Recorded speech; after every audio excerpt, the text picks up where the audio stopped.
volatility will impact all stocks in that sense.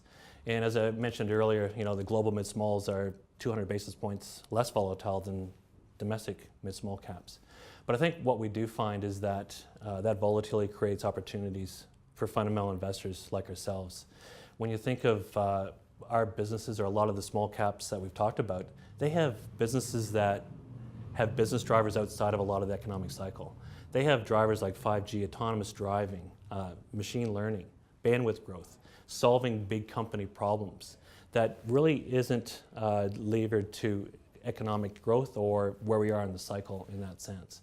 So they can grow irrespective a lot of the times in terms of, an economy might be doing X, but their business drivers are doing Y.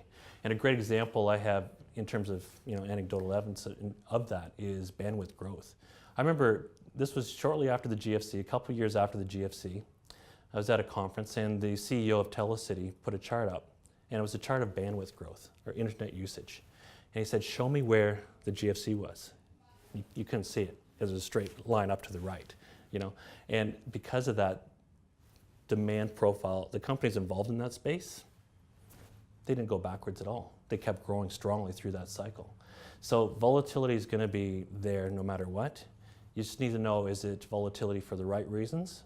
And volatility for the right reason, what I mean by that is markets go up and down. Now, markets will go up and down. Does that provide you an attractive entry point in a business that's still going to be growing strongly no matter what the economic cycle is doing? And that's one of the big benefits of investing in quality companies and gives you a lot of the diversification benefits for your portfolio.